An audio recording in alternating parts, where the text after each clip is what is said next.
Aujourd'hui, Larry, les forces armées du Yémen ont déclaré ce vendredi que des avions de guerre saoudiens avaient violé l'espace aérien du Yémen dans une tentative d'empêcher un avion civil iranien transportant plus de 200 citoyens d'atterrir à l'aéroport de Sanaa. Un peu plus tard, ils ont affronté l'avion saoudien, ou le chasseur, avec leur défense aérienne et ont finalement réussi à le repousser hors de la région. Je suis vraiment perplexe face au comportement de l'Arabie saoudite et du Yémen, parce que cela fait maintenant 11 ans que ce genre d'action se répète contre le Yémen, et on a l'impression qu'ils n'en tirent toujours aucune leçon.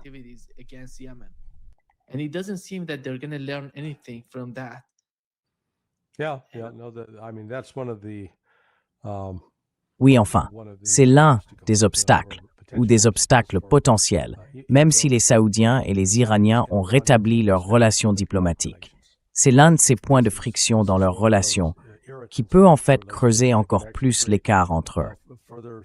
Vous savez, quelqu'un m'a dit hier, quelqu'un qui vit dans la région, un consultant en énergie, il m'a dit « On ne peut tout simplement pas faire confiance aux Saoudiens. Ils vous disent une chose et font exactement le contraire. » MBS, c'est un vrai problème. Et on en a eu un aperçu l'autre jour quand tous les représentants, tous les pays de la région, sauf l'Iran, se sont réunis avec Brad Cooper, l'amiral à la tête du CENTCOM. En gros, c'était, disons-le, une réunion anti-iranienne. Et franchement, ces pays auraient dû dire aux États-Unis « Non, désolé, on ne vient pas à ça ». Donc au fond, ils n'ont toujours pas rompu leur dépendance vis-à-vis des États-Unis.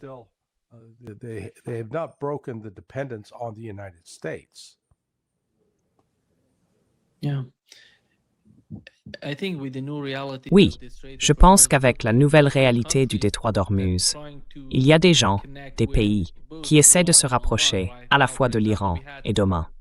Par exemple, on a vu la France, avec Macron, discuter avec le gouvernement omanais d'un nouveau type d'approvisionnement d'Oman vers la France. Et aujourd'hui, on a, disons, au moins 3 acheteurs japonais qui affirment négocier avec les Iraniens. Je ne sais pas combien exactement. Ça fait un moment qu'ils n'ont plus reçu de pétrole ou de gaz d'Iran. Mais en ce moment, ils sont bien en train de parler avec les Iraniens.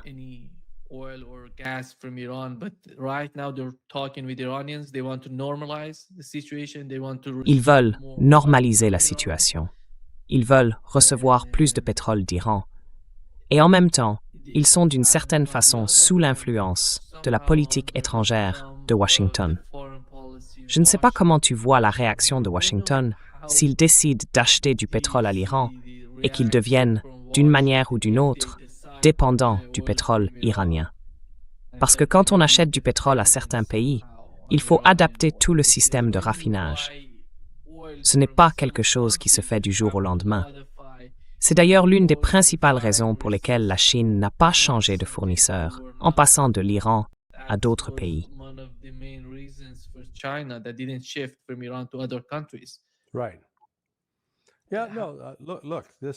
Oui, c'est ça. Écoutez, il y a encore beaucoup de problèmes, disons, des problèmes et des défis internationaux. Par exemple, si les Japonais décident de faire ça, on se retrouve aussi avec des problèmes biologiques et environnementaux. Ce que les gens ont oublié, c'est que tous ces navires qui sont restés à l'ancre dans le golfe Persique ont des équipages à bord. Et ces équipages utilisent leur système d'égout interne. Et beaucoup de ces navires rejettent leurs eaux usées directement dans le golfe. J'ai lu récemment qu'à Dubaï, les plages commencent à être contaminées par des déchets humains. C'est vraiment dégoûtant. Et personne n'a vraiment réfléchi aux conséquences de la présence de tous ces navires là-bas. Avec toutes ces eaux usées déversées dans le golfe Persique, qui est en fait un système presque fermé. L'eau ne s'évacue pas tout de suite vers l'océan. Donc oui, il va y avoir d'autres conséquences à long terme à cause de ça.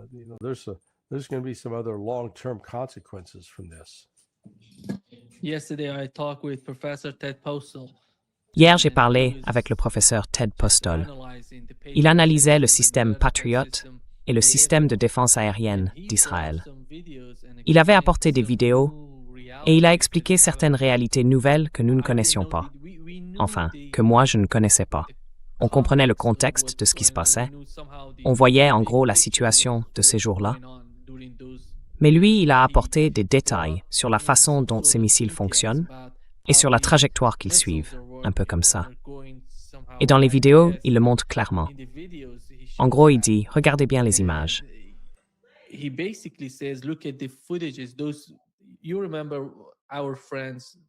Tu te souviens de nos amis, comme Max Blumenthal et les autres, ceux qui sont allés en Iran pour voir certains de ces missiles. Ils ont pris des photos, et sur ces photos, on voit les ailerons. Il y a l'ogive, et sur l'ogive, on distingue une sorte d'aileron, d'aile, ou quelque chose comme ça. Et puis, ce que le professeur Ted Postol a expliqué, c'est que c'est une mauvaise nouvelle pour les systèmes de défense aérienne, parce que ça veut dire que le missile est manœuvrable. S'il se dirige dans une direction, il peut ajuster sa trajectoire pour atteindre sa cible. Et c'est beaucoup trop difficile pour le système Patriot ou pour n'importe quel autre système de défense aérienne d'intercepter ce genre de missile.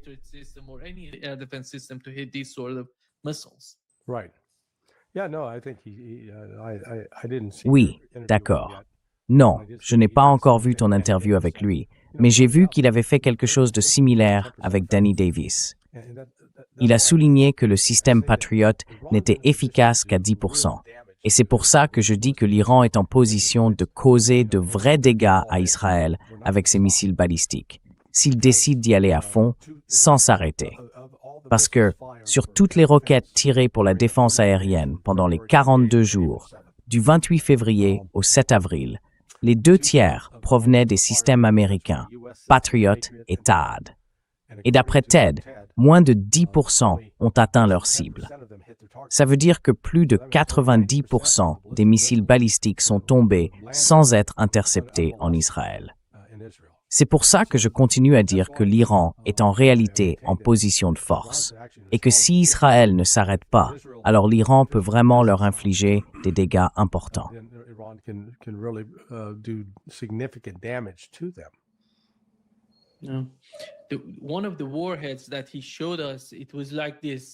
L'une des ogives qu'il nous a montrées, elle bougeait comme ça. Elle sautait, comme ça. L'autre faisait plutôt un mouvement en zigzag, un peu comme ça. Et d'après lui, il y a une sorte de moteur derrière, qui provoque ces mouvements avant que la tête n'atteigne sa cible. C'est vraiment trop complexe. Je ne sais pas si un seul système de défense aérienne au monde serait capable d'intercepter ce genre de missiles. En fait, la technologie des missiles est bien plus avancée que celle des systèmes de défense aérienne. Pas seulement en Iran, mais aussi en Russie et partout ailleurs. Mm-hmm. Yeah. Yeah, no, look, it is Oui, écoutez, on l'a bien vu maintenant, que ce soit en Ukraine ou en Israël, les systèmes de missiles Patriot, ça ne marche pas.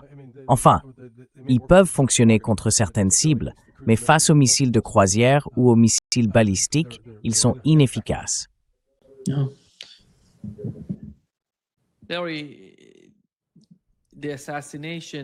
L'assassinat fait partie de la stratégie israélienne.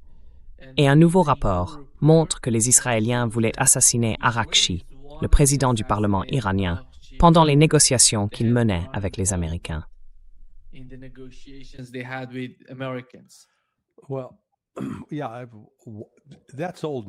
Oui, c'est une vieille histoire. Mais comme c'est ressorti hier, il faut se demander pourquoi ils reparlent de quelque chose d'aussi ancien maintenant. Ouais. Et je me disais, est-ce que c'est juste parce qu'il n'y a pas grand-chose à raconter aujourd'hui? C'est pour ça? Mais en réalité, quand on regarde ces négociations, tu sais, Pépé et moi, on en avait parlé il y a environ 1 mois et demi. Pendant le premier cycle de discussion, il y avait une vraie inquiétude. D'ailleurs, le professeur Morandi en avait parlé. Ils avaient reçu des informations selon lesquelles Israël aurait tenté d'abattre l'avion iranien qui ramenait la délégation à Téhéran.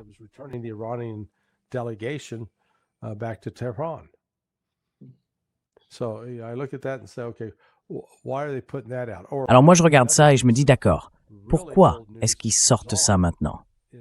Et puis un autre truc complètement étrange, c'est que le CENTCOM annonçait que, oh, Les Marines sont arrivés dans la région, que l'USS Boxer est sur place. Et là, je me dis, pardon, le Boxer a quitté San Diego le 18 mars de cette année. On est passé par avril, mai, juin, ça fait presque 4 mois. Ce navire n'a pas mis 4 mois pour atteindre la mer d'Arabie ou le golfe d'Oman, ou peu importe où il est en ce moment. Il y est arrivé en 40, 50 jours, pas plus. Alors pourquoi ils en parlent maintenant, comme si c'était une nouvelle info? C'est complètement fou. Et beaucoup de médias ont repris ça sans se poser de questions. Ah, les Marines renforcent leurs troupes. Les Marines sont là. Écoutez, ils sont là depuis le début, depuis 2 mois maintenant. Le vrai problème, c'est de savoir combien de temps on peut garder des jeunes de 18, 19, 20, 21 ans enfermés sur un navire. Ils ont besoin de bouger, de faire du sport, d'être actifs, de sortir, tout ça. À la place, ils doivent essayer de s'entraîner à bord d'un bateau. Bon courage avec ça.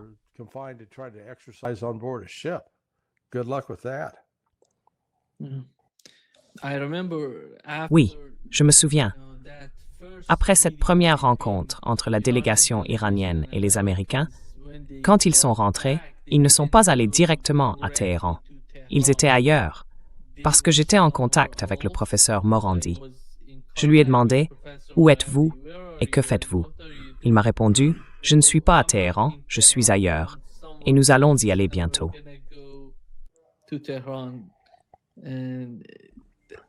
Je crois qu'ils sont allés sans train. Oui, exactement. Oui.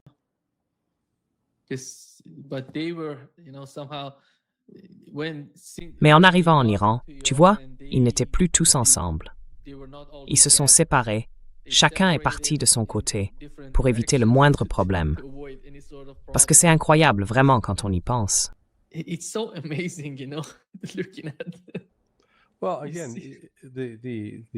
Encore une fois, appelez ça une stratégie si vous voulez. Mais il faut se demander, quel est l'objectif stratégique de tuer les gens qui sont, disons, les plus modérés, les plus ouverts à la négociation? Parce que quand on les élimine, il ne reste plus que ceux qui disent « Pas question, il n'y a rien à négocier, on va vous tuer ». Alors franchement, en quoi est-ce que ça sert les intérêts d'Israël? Moi, ça me dépasse complètement.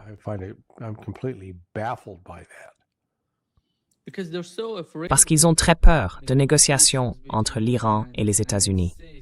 Je ne parle pas du contenu. Non, ils ne veulent tout simplement aucune négociation entre les deux parties. Exactement. They're so frightened by any sort of negotiation. That's why you see the Ali Larijani, for example. What was the main reason of assassinating Ali Larijani or Kamal Kharazi, who was assassinated together with his wife? These guys were not in part of the military. They were not part of the attacks on Israel. They were negotiating with the United States, talking with the United States. Je ne sais pas à quel point c'est compris à Washington, ni s'il y a quelqu'un là-bas qui saisit vraiment ce qui se passe avec les Israéliens et les étrangers, et cette manière désespérée qu'ils ont d'essayer d'éliminer tous ceux qui sont prêts à parler. Ce n'est pas quelque chose de nouveau.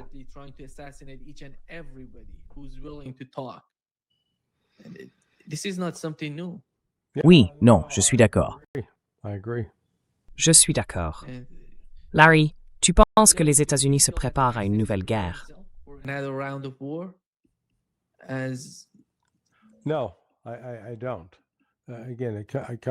Non, pas du tout. Encore une fois, je reviens à ce que je disais tout à l'heure à propos du pétrole.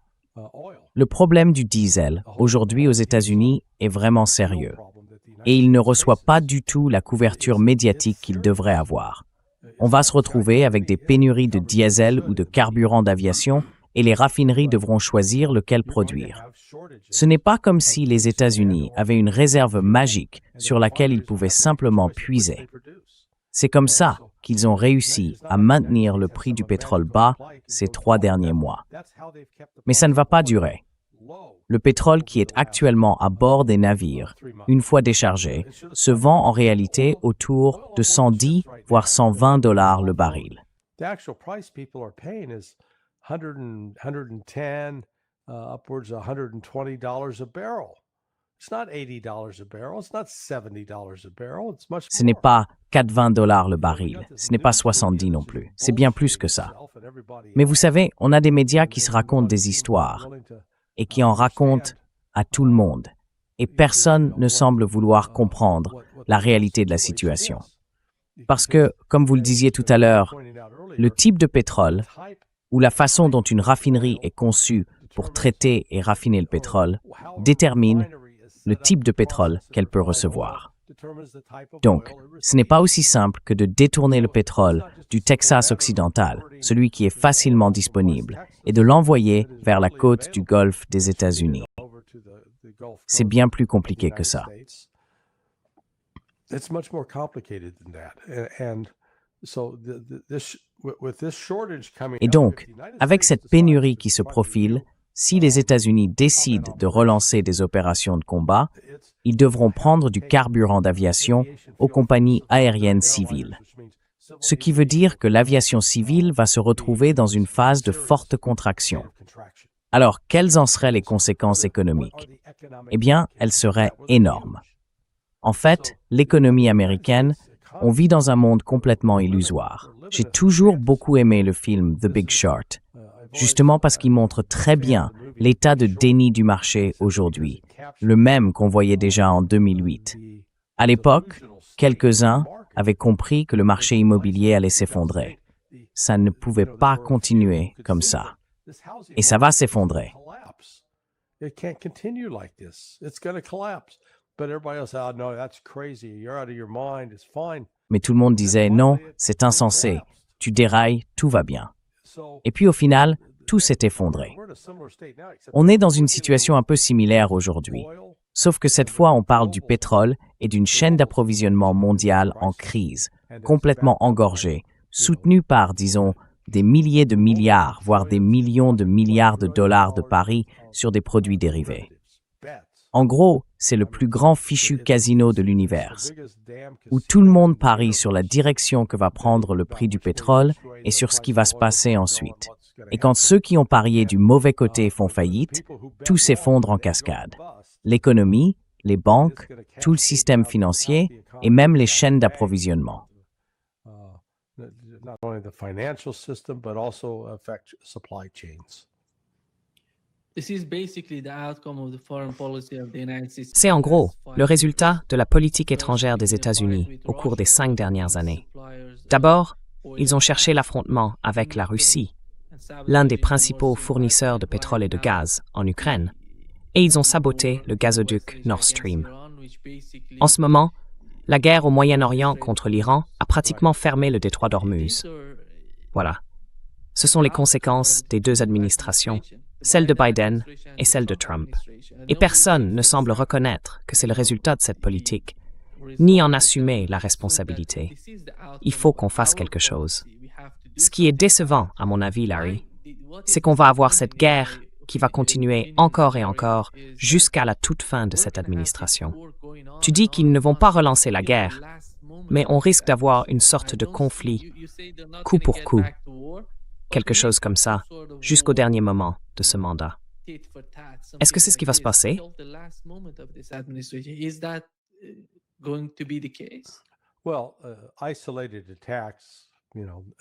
Eh bien, des attaques isolées. Vous savez, ça ne m'inquiète pas vraiment, parce qu'on ne peut pas maintenir des opérations de combat comme ça. Ce qui a retenu mon attention, c'est la guerre qui a commencé le 28. J'étais l'un des rares à dire que ça allait arriver. Vous savez, d'autres, comme mon cher ami Ray McGovern, pensaient autrement. Et il avait de bonnes raisons de défendre son point de vue. Ce n'est pas comme s'il ignorait les signes ou qu'il était fou. Mais moi, ce que j'observais précisément, c'était, disons, l'infrastructure nécessaire pour que des opérations de combat puissent avoir lieu.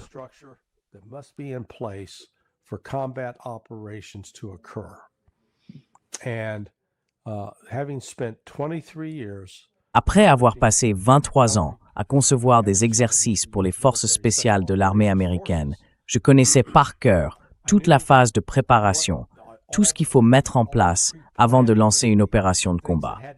Et inévitablement, ça veut dire qu'il y a une structure bureaucratique qui se met en place. Dans ce cas précis, on les appelle les CAT, pour Crisis Action Teams, les équipes d'action de crise. Alors, ces équipes, selon le commandement concerné, ne sont pas toutes organisées de la même façon. Par exemple, au commandement central, c'est l'amiral Brad Cooper qui est aux commandes. Il a un adjoint, je ne sais pas comment il s'appelle, et il dispose d'un centre des opérations qui est normalement occupé en permanence.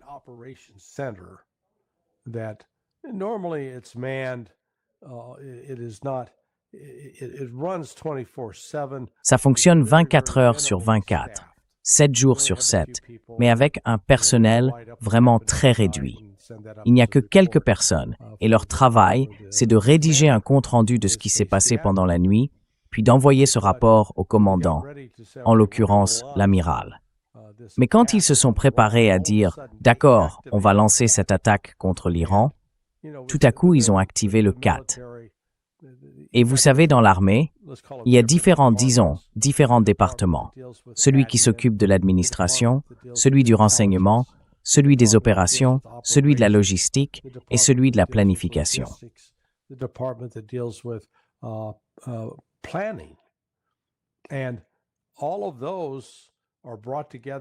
Et tout ça est regroupé dans le CAT.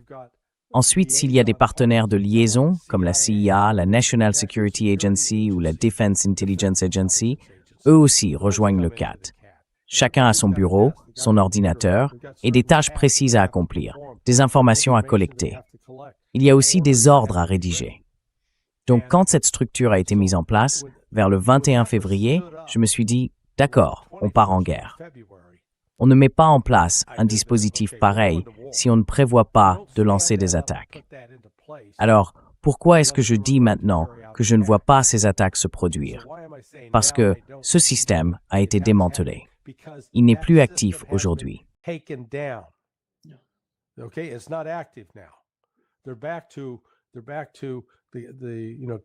Ils en sont revenus aux 2 ou 3 gars et filles qui bossent dans le centre des opérations. Ceux du service de nuit, ouais, c'est dur. Ils sont repassés, je crois, à des équipes de 8 heures. Quand tu vas dans un CAT, c'est 12 heures de boulot, 12 heures de repos, et c'est vraiment éprouvant. Tu vois, le faire 3 ou 4 jours, ça va encore, mais pendant 3 mois, c'est brutal. Donc, à ce que je comprends, aucun de ces CAT ne fonctionne en continu. 24 heures sur 24, 7 jours sur 7. À la place, ils tournent 5 jours par semaine, de 8 heures à 17 heures. Et quand tu fais ça, tu ne planifies pas des opérations militaires. C'est un de ces signaux d'alerte, un de ces indicateurs. Si on dit qu'on se prépare à la guerre ou pas, dis-moi, est-ce qu'on a des CAT en place?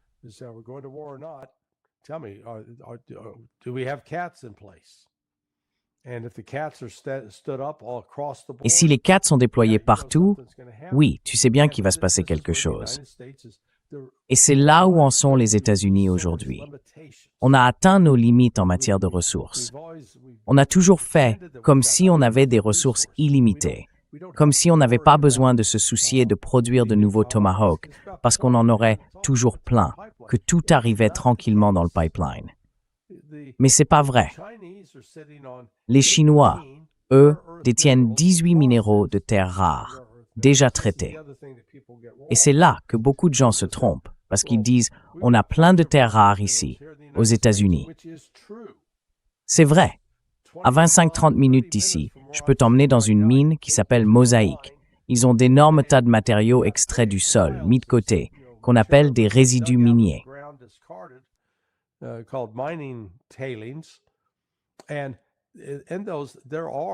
Et dans tout ça, il y a ces minéraux dits terres rares.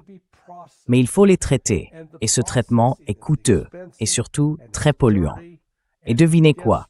Le seul pays au monde, ou presque, qui fait ce traitement, c'est la Chine. C'est pour ça qu'ils ont quasiment le monopole sur ces ressources. Alors voilà la situation des États-Unis. On veut construire de nouveaux missiles Tomahawk, mais il nous faut ces 18 minéraux rares, dont le gallium, et on ne peut pas s'en procurer. Donc, même si on a tout le métal et les composants pour les assembler, il nous manque ces éléments essentiels. Résultat, on ne produit pas de Tomahawks. C'est pareil pour les JASM. Et puis on vient d'apprendre il y a 2 semaines que le secrétaire de l'armée de l'air a confirmé que les 6 derniers F-35 livrés à l'US Air Force, et il faut savoir que chacun coûte environ 100 millions de dollars, eh bien, ils sont concis aussi.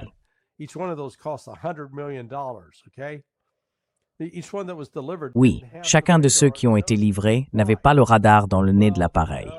Pourquoi? Eh bien, à cause des terres rares et des aimants venant de Chine. Ils n'en ont pas. Du coup, pour que l'avion vole correctement, il faut un certain poids dans le nez. Alors ils sont allés acheter des poids comme ceux qu'on utilise à la salle de sport, les plaques qu'on met sur une barre pour soulever. C'est ça qu'ils ont mis dans le nez de cet avion. Mais ensuite, le secrétaire de l'armée de l'air dit « Au fait, en ce qui concerne la préparation au combat, la capacité à décoller, à voler et à se battre, eh bien, pour le F-35, on est seulement à 30%. Il y a à peine 25 à 30% de disponibilité. Et pourtant, les États-Unis continuent de dire, comme Trump le répète sans cesse, qu'on est les plus puissants, la meilleure armée du monde. Mais ce n'est pas vrai. C'est un mensonge, un pur mensonge, une illusion qu'on raconte à nous-mêmes.